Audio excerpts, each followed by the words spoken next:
Hotep family, Ashe to all my people out there. Welcome back to another episode of my Unapologetic Perspective. This is the podcast where we give our point of view of controversial topics. From my experience, Black history and non-knowledge as African Americans. Black history presently lives in us so we can continue to excel into the future. It's one thing to know Black history. It's another thing to take advantage of what the people in Black history did for you. In the words of Malcolm X, there will come a time where Black people will wake up and become intellectually independent enough to think for themselves. We believe we are at that time. I am your host, Martre Baker Stevens, and to the right of me is Shaquan Battle. Yeah. And to the right of him is Jerome Battle. What's up? We thank you for all the love and support we've been giving, even when we're not posting. Just the YouTube videos are still going up. People are going back, still watching old TikToks. We got shadow banned for a little bit on TikTok, but we free, and I'm back on there arguing with people. I'm back on there talking that talk again. The numbers going up again, so yeah, they can't hold us back. How are y'all? We good. I'm good. Everybody good. So this week we didn't have a set topic. We're gonna kind of wing it and freestyle it, but it's still gonna make for good conversation. It's still gonna make for good perspective, and it's still gonna make for good information, whether you agree or you disagree. How y'all want to set it off? I'll start. So I asked Bake last week. I was listening to Meek Mill dropped a new mixtape, and one of the skits before a song is a news anchor saying that gun violence has done more damage to the Black community than race could. So I want to hear y'all thoughts on that. My perspective is, yes, gun violence is a problem for Black America, but gun violence is a problem for all of America. You know what I mean? When you look at the way America is built, it's built off of gun violence. It's built off of taking the weapon, the most electrifying weapon that's ever been man-made, which is the gun, and taking over people's territory, culture, heritage, language, all of those things. But here's the thing. You're only going to meet, when you talk to Black people, gun violence doesn't affect them the way people may think. Right. Now, there are a lot of people who've been affected by gun violence, but if you ask the average Black person how many people he know has been affected by gun violence, it's not going to be a lot. He may know a family member that's in jail because of a gun. He may know somebody that's been killed, but it's not going to be an overwhelming number that say, I know this many people that affects me when it comes to guns, unless you're in a place like Chicago or a place like that. But even there, the number is not going to be outrageous as you would think. Gun violence doesn't affect all Black people. You're going to meet Black people where gun violence hasn't affected them at all. Right. Race affects not just Black people. Race affects everybody on this planet, whether they know it or not. Knowingly or unknowingly, race affects you. Whether from the moment you walk into a school, race affects you. From the time you put in a job application, race affects you. From the time you put in a bank loan for a business or a car or a home, it affects you. Why? They ask you to bubble in that little thing that says, what are you? Are you Black? Are you white? Are you Native American? What are you? It affects you in every way. And for Black people, it has affected you negatively, because that's what it was created for. As it was created in Virginia after Bacon's Rebellion to separate Black and white, that word race, as a Black race and a white race, was invented. It was done for power, for white people to take power over Black people. So every person, from the time you walk out of your door, you're affected by race. You can be jogging and be killed because of race. You could be arrested or pulled over by a police officer because of race. Now, everybody has not been affected by that in the way that we would think. But Black people know. But white people have been affected too. They just don't know it. Mm-hmm. Just because you're white, you may be privileged to some things that you just think comes with the territory of being a human being. Come with the territory of having civil rights. But what have Black people been fighting for? Human rights, civil rights. It wasn't given to us the way it was given to you. So it affects us on all of those playing fields. Absolutely, I agree with Bate. You know, gun violence is right now one of the leading causes of death to Black Americans, whether it's us holding them or it's a police officer holding them. But as Bake said, it doesn't affect the average person directly. Indirectly, it affects all of us, but not directly. Racism is a routine issue. So we're going to face that routinely in our daily travels, whatever it may be. You can look at a driver's license. A driver's license, the race is for identification. They need to know that the person I'm looking at is the person who owns this identification. So I need to know that. But on a bank loan that I'm filling out online, why do they need to know my race? I was just thinking. There's no identification. You're never going to see me. So what difference does it make? Well, it doesn't make a difference to the identification. It makes a difference to the approval process. And this happens in every aspect of financial services when it comes to banking, as well as employment. I can't begin to tell you the number of times that I've heard people do an interview, and then when they did a phone interview, and then when they showed up in person, they couldn't believe who the person was sitting in front of them because they didn't sound the way that they looked. And whenever you hear that, it's never because you sounded like a woman and you look like a man. That's never going to be the case. It's gonna be that you sounded white, but you're not. So these are the type of things we deal with routinely. Even Black people who can't or are not willing to tell us an instance that they know that they've been discriminated against doesn't mean that they haven't been discriminated against.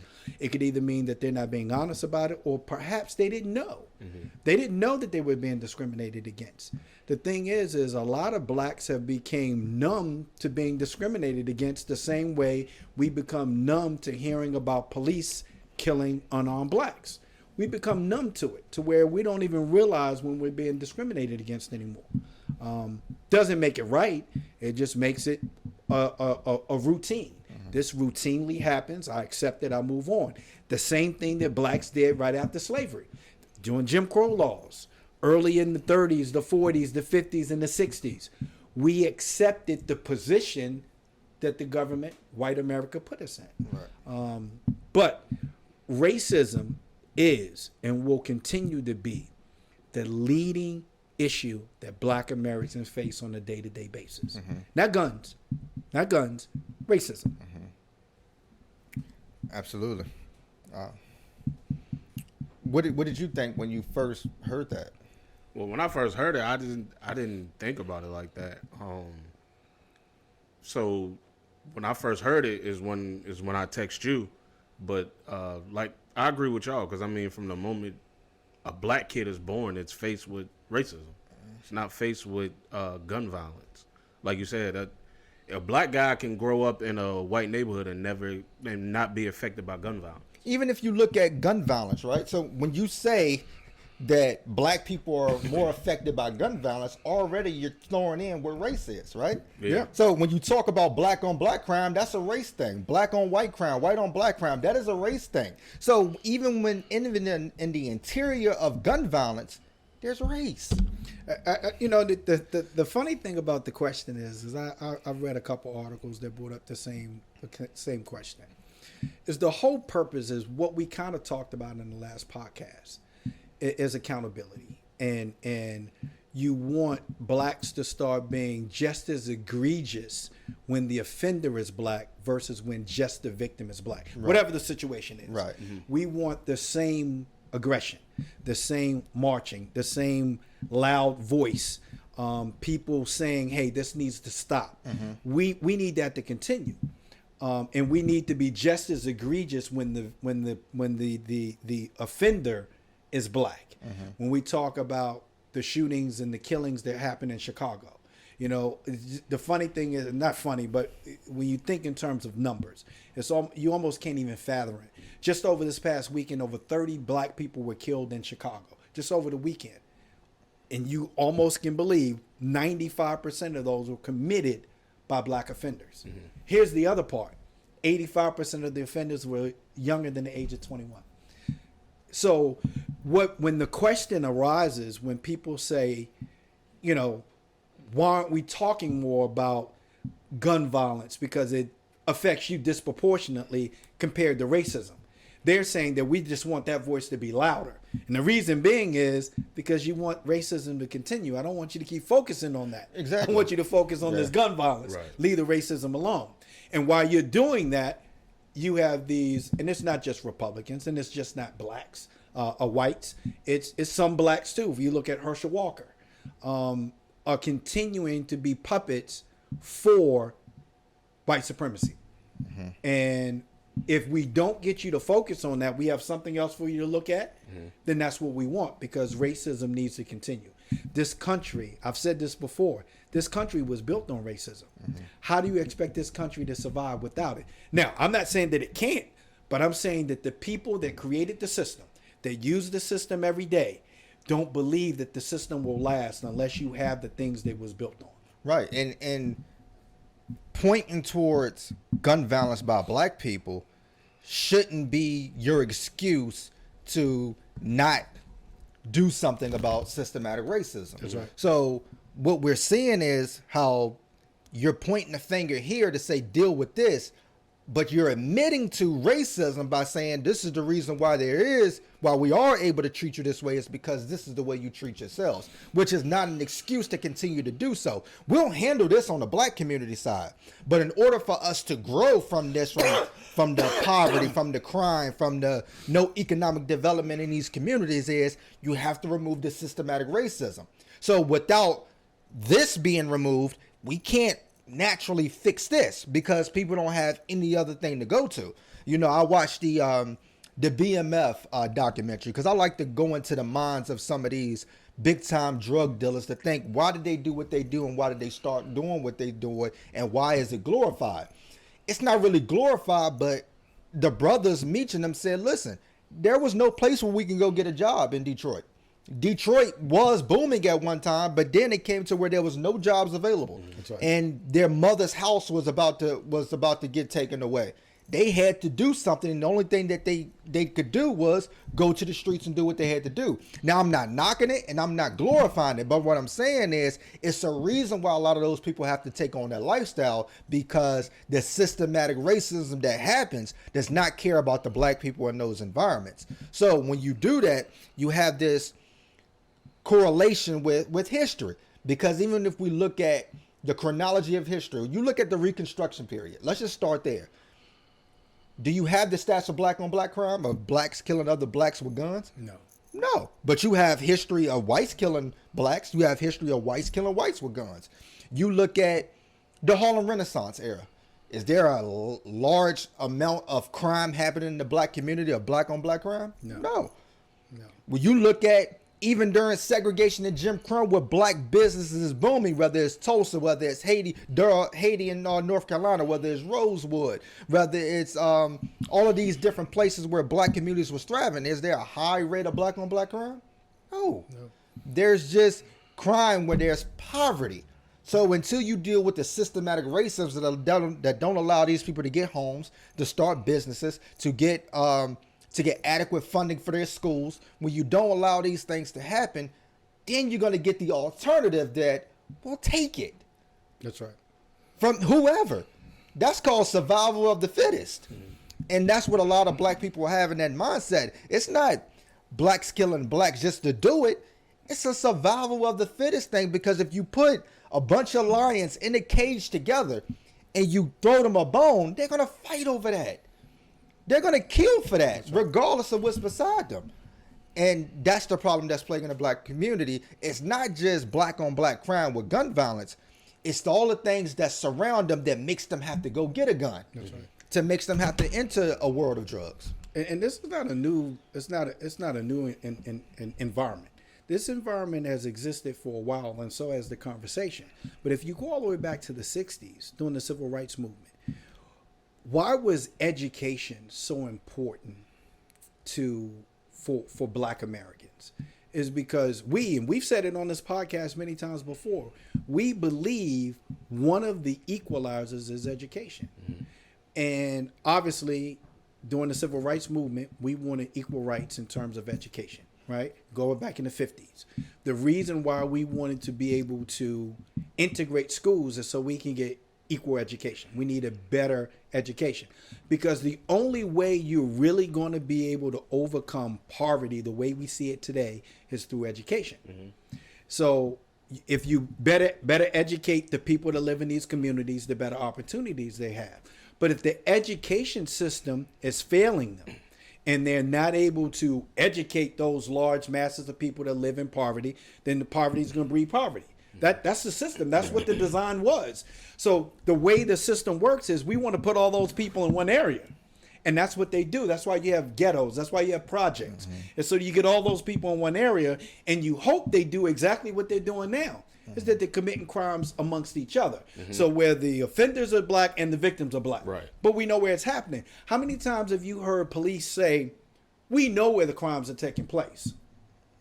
So what are you doing about it? Right? We know the area. We know where they're taking place. If you watch any of these shows, First 48, Forensic Files, you watch any of these type of shows, when a crime happens, how come they already have names of some possible suspects? Right. And they already on the board when the show comes on. Right. They know where the people who are likely to commit these crimes are. What are they doing about it? Right. Even in Roanoke alone, when you hear them talk about the crime prevention unit and gun violence unit, they know the areas. They've said it before on TV. We know the areas where these crimes are committing and where the offenders are. What are you doing about it? They're nothing. They're working the system. The system is designed. It's working the way it's designed. Right. This is how it was designed. You stay in your shop. Exactly. Everything is about the mobility now. So every police officer stays in his car. Nobody's walking a beat. That's right. Nobody's standing on those places where you know crime happens Absolutely. to prevent it from happening. I mean, you go way back to the 80s. I remember 1986, I believe it was. I was watching, I think it was Donahue show, and they had Ice-T on there. And this is when Ice-T was making the conversion from, being a gangster to, being a rapper, and then on to being a movie star. And, they were talking about there were 25,000 gang members in Los Angeles at that current moment. And Ice-T said, yeah, what the fuck? You think they got initiated last night? Right. It wasn't until a little white girl got killed in Beverly Hills that all of a sudden gangs became a problem. So it's only when it spills over onto their doorstep that any of this is a problem. So gun violence in Chicago, if you keep it in the black community, it's going to continue to happen. Yeah. But let somebody outside of that community get killed, you got a problem. Move it to the north side. Move it to the north side. Now, you go kill a little white girl somewhere else, you have a problem. We can go all the way back to back in the when drugs were really being ran at a high level, before you had forces like the FBI, and you had task forces like tobacco, alcohol, and firearms. Right. The reason they created all these branches that could branch out is so that they can narrow in, get away from just alcohol. Because who was moonshining? I mean, brothers wasn't moonshining like talking about it, right? So we don't let them moonshine, but we got to create a different task force so we can work with the guns and the drugs, right? So this is how the system was designed, and it's working the way it was designed. So it doesn't work for us. Why? We weren't part of the design to succeed. We were part of the design to help to build the system, not be a part of the system. Right. Yeah, somebody I posted that Jamaica decided to ban all music, Violent music that does with killing, violence, or drug usage. And somebody commented was like, "I wish America do this," and I'm like, my comment was like, it's not going to happen, because America is built off of that, off of violence, and they make money. There's too many people in prominent positions that make money from that. Rather, it's even if you just look at a drug dealer who got drugs in his home, and now we can take that home away from him, we can make money off that. We make money from sending that person to jail, and that inmate ID number correlates to a bank to talk about if a person don't pay his home or not, then that's where the subsidized money come from, is from the prisons. That's right. So let's say if you buy a home and they give you a $140,000 loan, that bank sends that to another bank, and that bank says, well, we'll pay for this, but what happens if they don't pay this? How will we get paid? That's right. Well, they say we'll correlate that number, which goes to a prison ID number of somebody in a prison who's working for 10 cents an hour. So the money that they make it from the prison goes back to that company, and that pays for that home. So everything goes around finances. It is big business for a reason. A lot of people are making money off of those things. That's the one thing I hate about when gun violence is brought up is, and it's sometimes it's black people too. As soon as a black person is killed by a white person or a white cop, the first thing a black person say is, "What we gonna do about when we kill ourselves?" The problem is white on white crime is higher than black on black crime. Yeah, and a lot of people who pull up those statistics of black on black crime comes from years ago. Right. They don't bring up a lot of the new system that comes up. Like even when they talk about missing black fathers, there are more black fathers in the household than white fathers now. Like they don't talk about those new statistics that come out. They go off of statistics from 2012 and 2013. But I got a couple movie reviews real quick, and even without seeing the movie, y'all can jump in and give y'all take on what I'm about to say, because I'm not going to spoil the movies. But the first one is The Woman King. Now I just want to go off and say I was reluctant to watch this movie just because of understanding the history of the Dahomey tribe.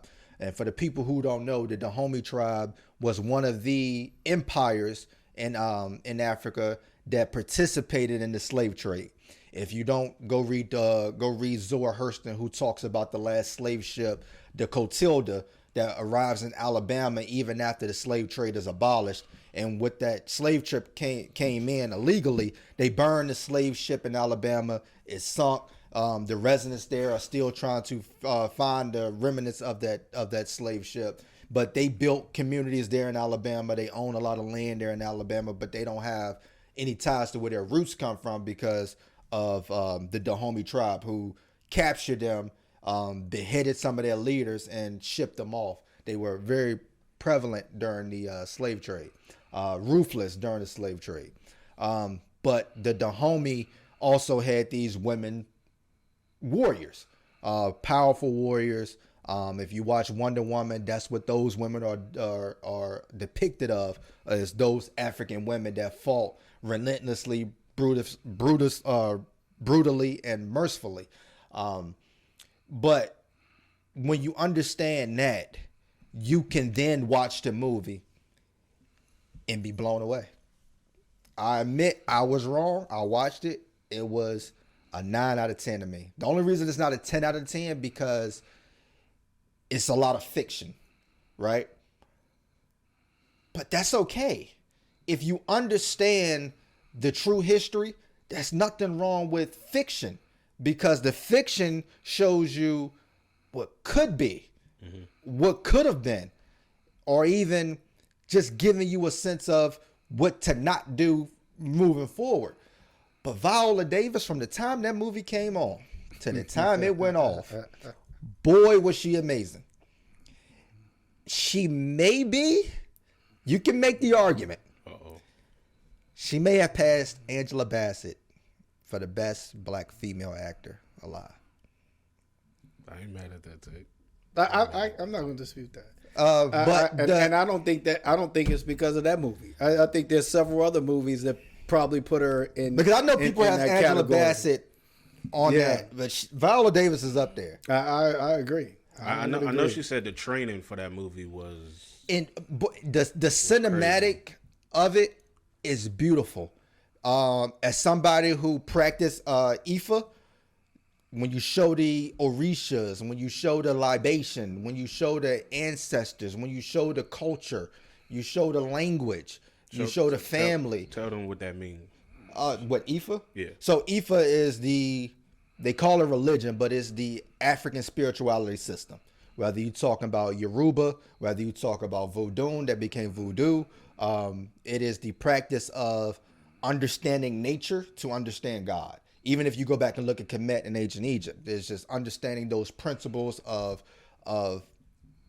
nature, and with nature you understand who God is. And most people call it white people call it demonic. They call it polytheistic. It is monotheistic. Those deities, those are principles. When you look at the deities of war, the deity of water, the deity of wind, the deity of love. Those deities represent principles that we communicate with in order to understand all of who God is. The same concepts that they got in Roman and in Greek mythology. Yeah, well, and that's the thing. When you look at what was taken, the Greeks took it, the Romans took it, and now it's in your everyday. It's in your everyday. Whether you talk about Islam, whether you talk about Christianity, I'm not gonna get into all that because again, I don't want to disrespect anybody's beliefs. But it's metaphors. That's right. It's metaphors, and a lot of people. Principles. Yeah, it's metaphors. So let me ask you this, because I know it's probably somebody watching, or somebody might go back and watch, and they might be stuck in between getting in touch with their spirituality, their African spirituality, and coming from a religious background like Christian or Baptist. So let's example. They're on their spiritual journey, but now they want to know how to pray because they only know how to pray to God. Give me one. I'm gonna answer that. I'm gonna go quick commercial break. And I'm gonna answer that. All right. So to answer your question, I'm gonna try to answer it as best as I can. Again, without disrespecting other religions. Real quick, I want y'all to do something real quick. The word podcast. On a count of 3, I want you to say it in your head without saying it out loud. 1, 2, 3. You said it? Mm-hmm. Who said it? That's right. Who heard it? That's right. Right? So even without the sound, even without moving your mouth, you said the word and you heard the word. How? Right? The concept of God can be put into many forms. And a lot of concepts of God is man-made. Well, all concepts of God is man-made, right? However you want to feel like you connect with a higher power is your own responsibility. Some people choose to think that God is in the clouds, sitting on the throne with a robe on, and he has mansions around him. Okay. Some people think God is in water, and everything goes back to water. Okay. In Ifa, we choose to look at God in a spiritual realm, an essence of yourself. Now, in order to put this into perspective, you have to understand metaphors. So, for instance, the Orishas represent different things, again, like love. And then that same Orisha that affects love can turn into hate. Because there's two sides. Everything is in duality. Mm-hmm. So you have love, you have hate. The same way as you have earth and you have heaven. You have dry, you have wet. Like everything happens in duality. To understand this, you put it into metaphors. The same way you do with children. When you give a children's book, you don't give them a full story. You give them a story where the horse talk, the trees talk. All of these things so they can understand the concept a lot better.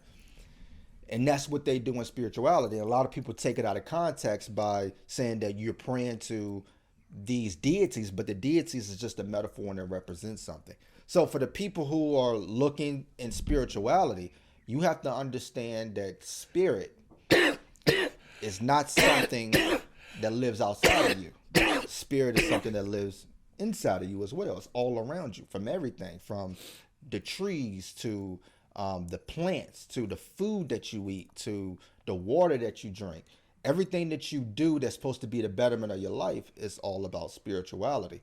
And when you understand those things, you begin to stop praying to a somebody, and you begin to pray to yourself. Because it lives in me, so I need to make myself better. And everybody's prayer isn't the same. And when you look at the ancestor thing, a lot of people think that you worship ancestors. But when we talk to our ancestors, as I have my ancestor worship here, who better to talk to than the people who know me? You always hear the phrase, if a kid says something, the grandma say, oh, that baby's been here before. He has, in the spirit of his ancestors. We passed down that knowledge. We passed down that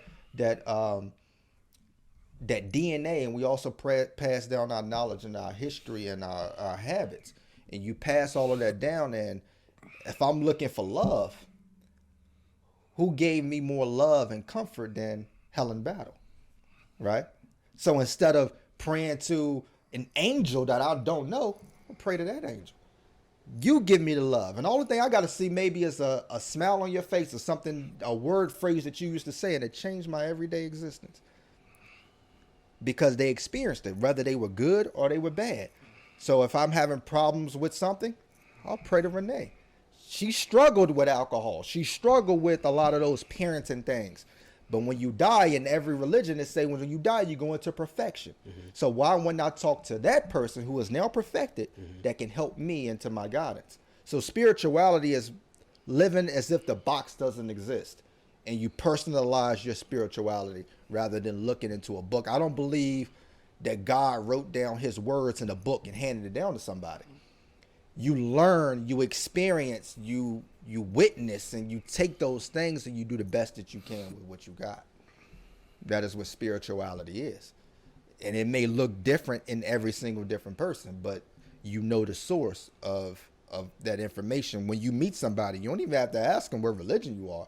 You just know that person believes in something because they live on principles. They live on morality. They live on harmony. They live on balance. And that's all you really care about. Yeah. You ultimately, if a person doesn't believe in something that has no principles and no morals, then what do you think that person's going to think of you? How do you think that person's going to have your best interests? Right. There's nothing to hold that person accountable to anything. So obviously, when it comes to religion or spirituality, at the end of the day, as long as you believe in something, because here's the problem I have sometimes when you talk religion, is I can't tell somebody who has been in their life in the belly of the beast, so to speak, right? They're in the worst of situations. And they pray to whatever deity, principle, God, spirituality, whatever they link to, whatever they're connected to.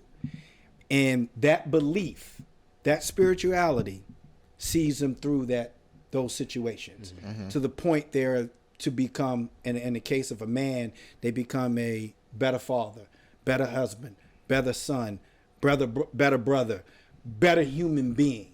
That I can tell that person that they're wrong in their religious beliefs. Yeah. You can't tell them that, right? What you can say is, good for you. I'm glad that you had something to get you to a better place, whatever it may be. And the thing is what they think it is may not really be what it is. Right. If they're praying to a God that they really truly think exists, but in fact they're praying to a spirituality existence, doesn't matter. Doesn't matter. Doesn't matter. Does God really have a name? Do we really think that he came up with a name for himself? Now, again, I'm not knocking any religion, because here's the thing with religion. Religion reinforces the spirituality. That's right. When you go to a place of church, you go to pray, you go to people who believe in what you believe in, and you strengthen that spirituality system. The book causes you to read more, and you want to strive to be more like what's in that book. I have no problem with that. But again, as you always say, I have a problem when people try to force that on other people. That's because right. Everybody wants to be right. That's right. Islam says they're right. Christianity says they're right. Everybody wants to be right, but nobody knows, right? It's just the concept of what you think God is and how it is to make you a better person. That's all it is. Absolutely. Absolutely. My second movie review is, now go watch it. Go watch it, which is Till. The story of Emmett Till, Mammy Till, as we heard it before. Now, I'm not going to diminish this again. Danielle Deadweiler, the lady that played Mammy Till, boy, was she incredible. Killed it. Boy, was she incredible. Jalen Hall, the guy that played Emmett Till, the kid that played Emmett Till, boy, did he kill it. But I felt the movie was done just because people wanted it to be done.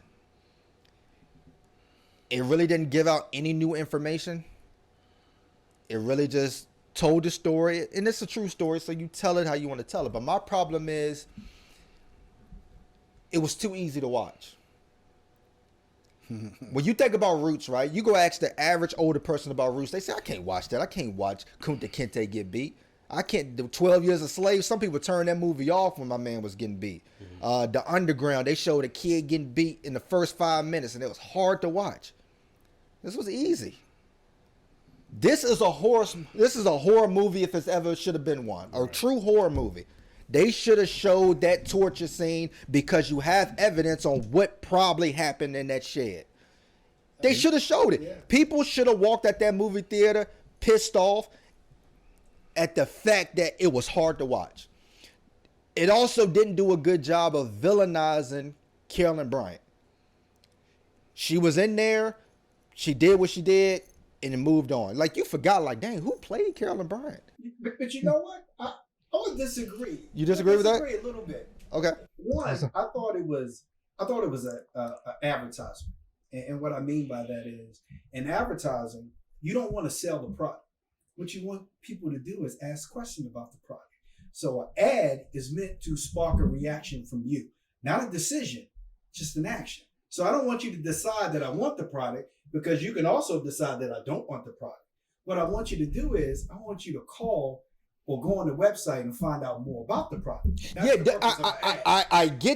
I understand. Okay, I understand. So what Till did was, it's sort of like when you go to DMV to get your driver's license, right? When you go to take the test, it doesn't say open the door, get in the door, get in the car, close the door, put the key in the ignition. It doesn't tell you all that. Why? Right. It assumes that you know something about an automobile at this point, right? Mm-hmm. So with the movie Till, it assumes that you know something about what the movie is, because it doesn't. The name of the movie is not Emmett Till. No, it's called Till. The name of the movie is Till. Right. So first question people say, "What does that mean?" What are you gonna do? Watch it. You're gonna watch it, but you're gonna go find out what the hell is Till. Right. Emmett Till. Who was Emmett Till? I don't know who Emmett Till was. So now I got to do some work. Mm-hmm. So to me, it was knowing the story of Emmett Till. It would spark somebody to do something other than just watch the movie. Mm-hmm. But you're going to watch the movie because you don't know what Till is. So you start watching the movie. But here's the other parts. We'll talk about Carolyn Bryant first. Okay. If you watch the movie, she over-dramatized what happened. She even went so far to say that he bent her over. Mm-hmm. Well, if you read history, you read that nowhere. Right. Right? Mm-hmm. So they over-dramatized to show that she was a liar. Mm-hmm. See? That was intentional. We talked, you said in the first movie review that it's okay to add some fiction. They added fiction to over-dramatize the fact that she lied. I see. Let me go a step further. So Mammy left before the verdict. That's a true story. That happened. She left before the verdict because she already knew what was going to happen. Mm-hmm. Here's the thing. Everybody in that courtroom, white and black, knew what was going to happen before it happened. Everybody knew what was going to happen, but it wasn't the event, the solo event, that was important. It was the impact that event was going to have in other cases. That was the importance of the whole situation. Because also in the movie, and they made it a point to also put Medgar Evers in the movie. What was the purpose? Because now people, who the fuck was Medgar Evers? Right. So what do you do then? Medgar Evers. And you find out about Medgar Evers. If you watch the movie to the end, it'll tell you what happened to Medgar Evers. Mm-hmm. Well, the movie's called Till. Why do I care about Medgar Evers? Mm-hmm. It's important. It was history. Yes, there was some fiction, but there was enough advertisement to make you do something else. I get what you're saying, but hear me in my new age argument. On social media, there are people who take clips from movies and they put those clips up to make their point. They're not going to put up. You'll gravitize more towards the clip of the movie than you will gravitizing of somebody talking about the actual event. And that's our fault, because we take Hollywood seriously, and what the movie portrays is what we take as our own personal stories. Mm. If it's an autobiography. Yeah. If you put fiction dialogue of something Mammy goes and says to Carolyn Bryant, and they have a fictional dialogue, and you villainize the fictional dialogue, that clip goes viral. Carolyn Bryant's still alive. We're running out of time here to where her name is said constantly, right? Because this is 60, 70 years old now. So when you're talking about a story that old, yes, the research is good, but now we got to be at the concept of we're running out of time. But also, did you watch the ABC one? Yeah. Yes. In comparison, right? That was a little harder to watch. So when you look at the comparison, it's like, dang, I got that. And it seemed like this one just gave me more relevant actors. Partly, but let's look at the concept of the movie. What was the rating? What was it rated? Is it PG? PG. And why do you think it was rated PG? Because you want kids to be going there and watch it. So they did that, and I understand why they didn't want to depict.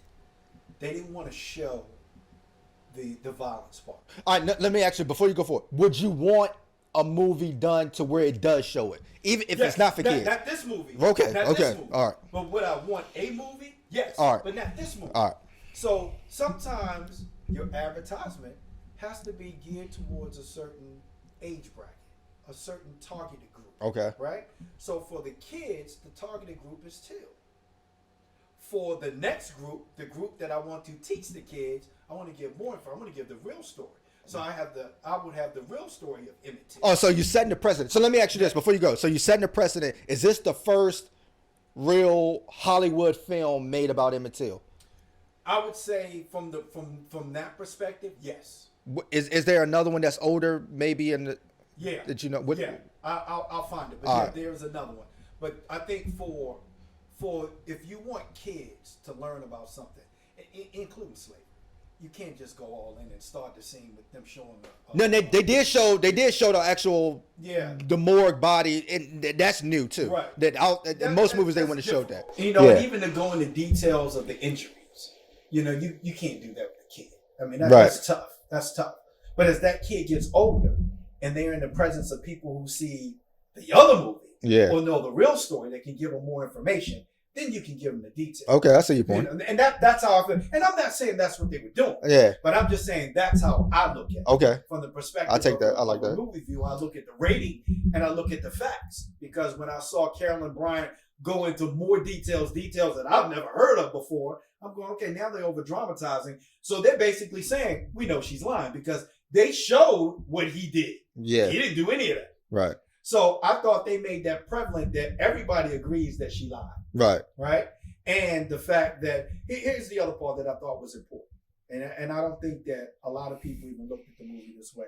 Sort of like when I look at Godfather and I hear things that some people don't even talk about the drapes. Were those drapes open or closed when you came in? That's important information, but that's a different movie. We'll talk about that What's later. your favorite line from The Godfather? That one right there. That's it right there. But the uncle. The uncle felt responsible. And the question was always, did Mammy think he was responsible? But the movie told you she did. She did, yeah. She felt he was responsible. But the South was a lot different. So, and that's what he said. The South is different, and I had a choice to make. And she said, you chose your kids over mine. It wasn't about whose kid. Yeah. It was about the fact that they had already came and got the kid that they wanted. They made the choice. Yeah. They made the choice, not him. I thought that was important because whenever something like this happens, everybody's looking to blame somebody. Mm-hmm. And in the Black community, we expect the people that are in possession of our child to protect them. Mm-hmm. We expect that. And when they don't, we blame them. Mm-hmm. We blame them. It doesn't matter. There's the part you guys don't know. Whenever I had one of the grandkids in my possession, I made sure that child was breathing at all times. If I put that child down, I remember having Sonny before and putting her down, I would make sure that she's still breathing. If something's going to happen, it ain't going to happen on granddad's watch, right? This is my response. I'm not sleeping. I'll stay up. I'm not sleeping because I need to make sure this child is okay when I give him back to her parents. It's your responsibility. And I thought that was for a reason in that movie. Again, this movie was designed to advertise so that people could start looking at, one, the situation in Emmett Till. Mm-hmm. But what else transpired after that? You got Medgar Evers. Mm-hmm. We know what happened with Medgar Evers. We know about the civil rights. We know about some of the things that all these people that wanted her to tell her story was talking about. Mm-hmm. It's bigger than just your child. How many parents can accept that? Mm-hmm. But today, you see it all the time. Every time somebody loses a child, the next thing you know, they're going viral talking about, we have to stop this from happening to other people's kids. I think it started with Mammy Till. So that's why I think the movie was a lot better than some people may have thought, because it was advertisement. It was giving you insight into other things that took place after this, not just this movie. And I'm not disagreeing. It's just that we've been spoiled in this new age. When you look at shows like Lovecraft Country, when you look at Judas and the Black Messiah, when you look at even the Malcolm X movie done by Spike Lee, when you look at their movies, Harriet, you look at the new age Black history movies, it's almost like they go to the extent of putting the information in the movie to show the Black perspective of why we're outraged about certain things. This seemed like it was a step back more towards the 90s, to where you were advertising and expecting people to do more research. And I feel like, yeah, we want that, but how many people are going to do that? You know what I mean? Like, it's especially white America, because this is a new story to white people. For a lot of people, was like, yo, who was Emmett Till? And is that the movie I want to send them to? Or do I want to send them to the ABC 4-part series, right? I mean, it's always going to be different perspectives, right? And it's just like coaching. What's the difference between coaches? It's strategy, right? What's your strategy? What's your game plan? And everybody's game plan is based on their interpretation of how they see the game. And when you look at movies, it's the same way. Right. You can think that you have, I mean, I'm pretty sure that Alex Haley thought that when they started converting the book roots to the movie, he thought that they captured the best aspect. I'm pretty sure he thought that. Okay. But I can tell you, when people first watched it, they was like, oh my goodness, Jesus Christ. Yeah. It wasn't until the late 80s that people really was able to stomach roots. Right. And then be able to get to understand it. So you're talking about almost 20 years later before people really had the stomach to start understanding a legendary movie like Roots. Yeah. Right? At the point of Emmett Till's story, you ain't have 20 years. You don't have 20 years to have people be able to digest it first. If they can watch somebody kneel on somebody's neck in real time, they can watch a female get beat up and beat to death. Here's the thing, and I'm with you with the social media thing, but the social media thing is a choice of the parent, not the choice of the movie maker. Okay, right? okay. So as a movie maker, if you want it's sort of like a kid come over to your house and jump on your furniture. Do you do that at home? Right. If they say yeah, the only thing you can say is then go home and see their minds, right? That's a choice. Right. So as a filmmaker, if I don't agree with people watching, George Floyd be killed on TV, then I'm not going to perpetrate that in my movies. Mm-hmm. That's me being true to myself. And we talk about this all the time. I think sometimes no matter what you do, you have to be true to yourself. Okay. And filmmaking is the only way you can do that. Mm-hmm. That's why we call it an art. And I'll always say this. Artists are the true people because they're being true to themselves. Who directed that movie? I was going to say, I see both of y'all points. And I like both of y'all points. Where Bake's saying, you can show that because we get deaf to our phone every day now. Especially with these new kids, they sit there and watch it like it's a movie. Me, I can't watch videos like that. Yeah, I didn't watch the video of the girl getting beat to death. I was like, once I seen it, I was like, I can't watch this. I refuse to. George Floyd did something to me. I can't watch that one. I can't do it. Go a step further than that. Eric Garner did something to me. Seeing the footage of the police officer choking out Eric Garner was tough. I mean, Eric Garner was a big dude. Yeah.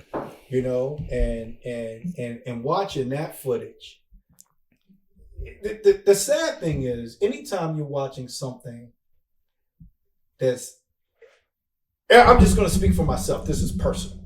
Anytime I watch something being done to a black person, especially a young black person, I feel some kind of way about it. And it doesn't matter what color the offender is to me. I watch First 48 daily. I may watch 8 to 10 episodes a day. And I often ask myself, why? And for me, it's a reality check, because of my past. But the other part is, I'm desperately trying to find a narrative that I can share with young black youth regarding the violence and the end result. Bacon and I was talking before we started the podcast. Having a gun for a young black American is only going to lead to 2 things: prison or death. And even if you're not the one having the gun, if you're just around the person to have the gun, because this is the part I think a lot of people don't know. If the 3 of us are together and you have a gun and you rob somebody and you shoot and kill them, and we didn't have anything to do with it, we was just with you, but we didn't go to the authorities afterwards, once they catch us, all 3 of us going to prison for the exact same crime, even though you're the one that had the gun. And I don't think people understand that. They think, well, I ain't shooting anybody. You don't have to. You were with him. He had the gun. You didn't try to stop him. You didn't try to leave. And you didn't go to authorities after fact. And using the argument, I was afraid of him. You was afraid of him after you left? And you went home, you still was afraid of him? That doesn't wash in the court of law, even if it's viable. Hold that, because we're going to take a quick commercial break. We're right. And we are back. You just said something, because there was a story. Let me see if I can find it. Well, while you look for it, I would say you right about those 2 options, but with this generation, I hate to say it, and we've talked about it on this podcast before, it is now a 3rd option, where at first it was go to jail or you die.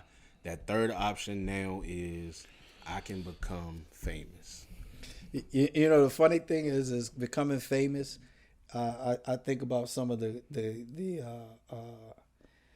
gunslingers back in the old Western days that were notorious for killing people, and obviously notoriety came with being able to kill one of those notable, famous gunslingers. But you know what happened when you kill one of them and you become famous? Then you become the target. So at the end of the day, the results don't change. The end results of having a gun and being around people that have guns is going to be the same. I don't care whether that person is known as a killer. At some point, either that person's going to get killed or end up in prison. And the thing is you can end up one of those places too. Right. I mean, the Wire depicted that the best. The person that was causing mayhem and people was running from him and he was taking everybody's drugs, he ended up getting killed by a little kid. And I'm going to go on. This is something I got to go on record saying, because I've been saying this for many years, and I want people to really understand this. Snitching. Just going to be honest with you. I know personally a guy who did 20 plus years in prison for a crime he didn't commit. And he knew who committed the crime, but refused to tell authorities who actually committed the crime because he didn't want to be labeled a snitch. So he gave 20 plus years of his life to Virginia Department of Corrections for a crime that he didn't commit, which is 20 plus years away from his family because he had kids, for a crime that he didn't commit. First, I want to say, where's the honor in that? I will just pose that question. Where is the fucking honor in that? Okay. And then the next thing I want to say is, for the people that he was loyal to, did any of them come to the jail or to the police department and go, listen, you got the wrong guy. I'm the one who did it. You holding this guy ain't had nothing to do with it. Did they do that? So what does that make them? If you tell the truth, you a snitch. If they don't tell the truth, what does that make them? I know what it make them. Make them free. Yeah. Right? So you tell me, in a case like that, is it really snitching? Is it really snitching? You're going to give 20 years of your life for a crime that you didn't commit. 20 years away from your family. If that's honorable, we're in trouble as a society. Right. If that's honorable, we're in trouble. Problem is, he was honorable to the wrong people. Absolutely. Should have been honorable to your kids, family. to your family. That's right. To yourself. Yeah. You know, so for me, it's the way of thinking that we're starting to develop in the black communities that's scary to me, because we're thinking that a gun makes you powerful and that respect is the only thing you want to achieve in life. Really? Mm-hmm. Is that the most important thing? When you, when I was in prison, we had a comedian that came and visited us and let him do a little set or whatever, and I remember him saying, going to prison is not something people just plan on doing. It's not like you saying, look, I'm going to go play ball, I'm going to go grab something to eat, and then between 5 and 6, I'm going to jail, right? Yeah. I'm going to jail. Nobody really plans on that, right? But here's the thing. If you're doing things that can lead you to prison, then you're planning on going to prison. It's sort of like if you don't plan on having any more kids, what are you doing to prevent it from happening? Right? If you ain't doing nothing to prevent it from happening, then you plan on having more kids, right? Granddad told me. Exactly. And I had 3 more after. So at the end of the day, I think, and this is for the black youth, and then for the parents that are trying to figure out how to have a conversation with your kids. One, I would be doing daily shakedowns in that motherfucker to find out if they got any guns. You don't own a goddamn thing in this house but your ass. You know what I mean? So I'm doing daily shakedowns to find out if you got a gun. But at the end of the day, parents need to have a conversation with their kids and find out if being in prison for the rest of their life is what they're looking forward to, right? And if you're not looking forward to that, then you're looking forward to going to the grave soon. Is that what you want? You know, because half of these people are being arrested. They're not being killed. So obviously going to the grave is not what they want to do. Right. So prison is your choice. Why? What's so glorious about prison? What's so glorious about going there? I mean, if you want to go there and visit, you can go. They'll walk you through. Call Bank. We'll walk you through. If you want to go see how they live, he'll walk you through the system, let you take a look at it if you want to check it out. That's the thing. I don't understand this generation and the one that's coming behind it about guns. Because I went to pick up the boys from the Y last week, and one of the little white kids, he probably was maybe 6. He came up to me. He had 2 drill bits, and he came up to me. He said, "What do you think would happen if I shoot these out of a gun and kill somebody?" And another little white boy came up and said, "You're gonna go to jail if you do that." And immediately I started thinking, at that age, how do he know what a bullet goes into a gun and it kills somebody? Yeah. But that just shows that this next generation that's coming behind the generation that we're complaining about are already learning about guns. It's in every video game. It's in every movie. It's in every... It's great. And then a lot of those young white kids, you know, they go hunting and stuff. They teach their kids at an early age about gun safety and all of those things. I have an apology that I have to give out. We'll do that. I really got to do this one. Okay. I have to do this one. And it's not gonna be what you expect. Hold yourself accountable. Grew up hating Duke. Right? Grew up hating Duke. And I never in a million years thought I would thank somebody from Duke. I know where you're going. But Jay Williams, thank you for protecting and at least giving insight and support to black athletes. As somebody that's been a Stephen A. Smith fan from the time he came into ESPN, for somebody who went on ESPN and kept it real and protected Allen Iverson when Allen Iverson was going through a lot of the media tirade that he was going through, being projected as a thug and all of those things. Stephen A. Smith came to his defense. You know, he's from an HBCU. He's been the media guy that black people have counted on. But ever since the money came in and all of these shows came in and he became the top person at ESPN, it's a lot of comments that's been made that I was like, wait a minute, what happened to the Stephen A. Smith that we once knew that protected black players? Now, I get him calling people out on stuff that has things to do with sports. Mm-hmm.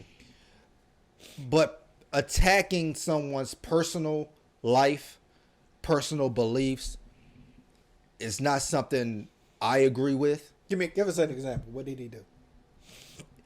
Last summer he went on a whole every episode was about Kyrie Irving. Yeah. Was about Kyrie Irving not playing basketball. Every episode, every tweet. And Kyrie's stance was not about basketball. It was about his personal decisions. I understand, Kyrie get paid. That has nothing to do with Kyrie Irving. If the Nets didn't want to pay Kyrie, they could have not paid Kyrie.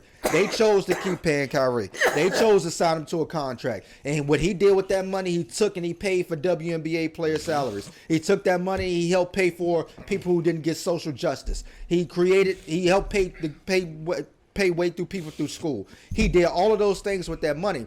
And those things never came up in Stephen A's comments about Kyrie Irving. It was all about, why you ain't out there helping your boy KD?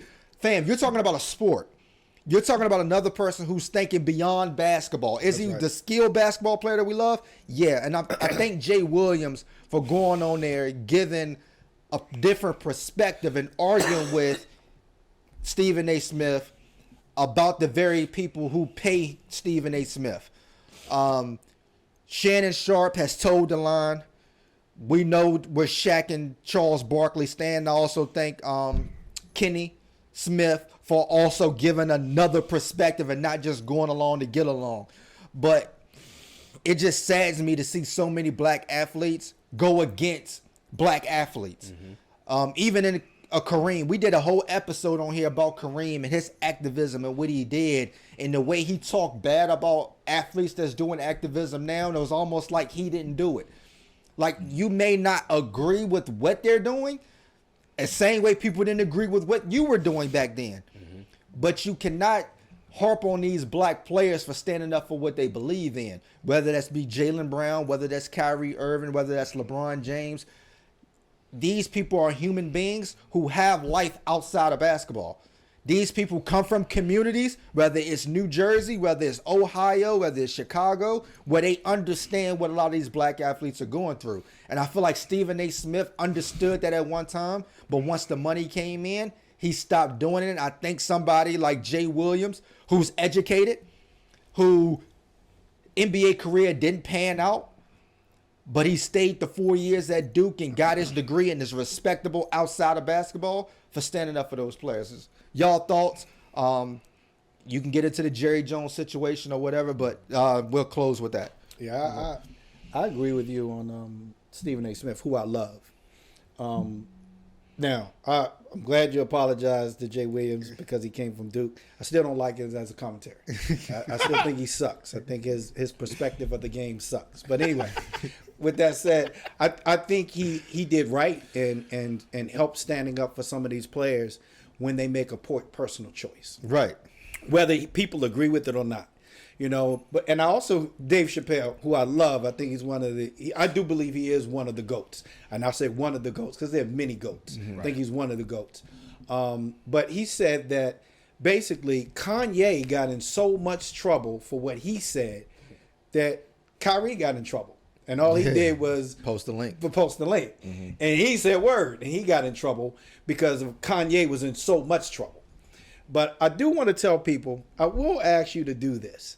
Just because somebody says something and they use words that you may not understand doesn't make them guilty of doing something wrong. And I look at the word anti-Semitic, which I think is a word that most people don't know what it means. And I would ask people to do your homework before you start making that judgment call. Because the thing that gets omitted from anti-Semitic talk is black people. Because when if you look up the definition of Semitic, it includes Hebrew. It's a language. A language. That's right. A mixture of languages. That's right. From Nigeria and Sudan would be where Hebrew comes from. So that would include black people. So when you talk anti-Semitic, only because the first time people heard that word was in association with Hitler and Nazis, that all of a sudden that's the only thing it's relegated to all of a sudden now. People don't understand that. And the thing is I don't agree with half the things Kanye West says. Lord knows that I do think something's wrong with him. He do. I think people should stop putting a microphone in front of his exactly. Face. But I do think that sometimes some of the things he says is true. And America is quick to jump ship the minute somebody says something that nobody agrees with, without trying to find out what he really meant. Yeah. My problem is you shouldn't have fucking said it. That's part of the problem. But I would tell people, just because somebody throws a big word in there, anti-Semitic, oh my God, what did he do? You're already on their side. Don't even know what it really means. Understand what some of these words mean and what these people are saying before you automatically assume that they're anti-Semitic. Right. Right? Now, can people say anti-Semitic things? Yeah. Yes. That doesn't make them anti-Semitic. And I think sometimes people get those things confused. Absolutely. You have any take on? Just other than, I mean, what Jay Will basically said is what you just said. He just wished Kyrie would have said it like that. But That's right. You said it before. Kyrie has an issue with the media taking things and spinning it that when he go up there, he's already in defense. That's right. So he's not thinking, like Jay Will said, from the jump, he should have came out and said, look, I don't agree with these things in the film. But then you go into the things that, because Kyrie said, I can't be. Right. I can't be that. Yeah, and do you know, like Stephen A. came back and retracted, and Shannon Sharp came back and retracted. Which we don't care about retractions. Right. We've said that before too. And their retraction came from the way that the league treated Kyrie after the fact, which was you need to do all of these list of things, give money, go to serve in the community, go do all of these things. Shave, get a haircut, and you come play. And all the thing the media did was ask Jerry Jones questions. And they never asked him to, speak against racism. They never asked him to do all of these such and such things. Didn't even ask him why was he there. Yeah. I mean, why were you there? Yeah, it was like, I know you were a kid, but why were you there? and all Kyrie did was post a link. You had somebody that was in the midst of all of these things, and he didn't have to denounce white supremacy. He didn't have to do any of these things. And that's what Jay Williams was saying was, you made Kyrie do all of these things, but just because you think Jerry Jones' situation was so far long ago. Because it was, what, 50 years ago, 60 years ago, or whatever. My thing is 60 years ago, that may not have been who you were then or versus who you are today. But not everybody owns a fucking NFL team. Right. No, but even if you look at some of the things that Jerry Jones has said, that his players will stand up for the flag. Or that's right. Yeah. So you associate those things, absolutely. And then you had a lot of NFL players that play for him come out and protect them. They're supposed to do that. He treated them like an asset. It's a business at the end of the day. I'm not taking that what Adam Pac-Man Jones said and any of them Dez Bryant. Those are his assets. He's supposed to go out there and give them money. He's supposed to help them and put money in their pocket. That's right. That's what he's supposed to do. It's a bit. He running a business at the end of the day. But when you talk about, you can be racist and still go help some black people and put money in their pocket. That's right. I mean, we talk all the time about how even people like Thomas Jefferson didn't necessarily agree with how people view black people. We know that. Yeah, but he still owns slaves. Yeah. Right? And if Jerry Jones is, and we talked about at the start of this podcast, not every black person will admit to being discriminated against or really knew when they were being discriminated against. Right. They may didn't know. Yeah. That's why I love LeBron, and I know Bron has been getting a bad rap about the quote unquote lying and all of that. But I remember when Bron was a Cowboys fan, and when he switched to Cleveland Browns, everybody was like, "Oh, I thought you was a Cowboy fan." And Bron said, "When I seen Jerry Jones say what he said about kneeling, I said I can't be a Cowboys fan." Yeah, that's right. The man came out and told the media, "Wait, y'all had all the questions in the world when Kyrie said what he said, but then when they say nothing about Jerry Jones, he didn't ask me one question about Jerry Jones." It was almost like that was planned. It was like immediately the first question they asked every the prominent NBA players, the owners, the people, the analysts was, "Do you denounce anti-Semitism?" What Kyrie said. It was almost like they sent out an email and ask said, this question. As soon as you get out there, that better be your first statement. And it's like when Jerry Jones' situation happened, now they want to talk about basketball. Yep. Yeah. But when it came to Kyrie, nobody want to talk about basketball. And that's why I love LeBron, because the reporter tried to cut him off when he was saying it. No, let me finish. Yeah. And then when they did ask him, he got up and left. You don't even get the opportunity to ask me now. But we love y'all. We appreciate y'all. We'll see you next time. Peace.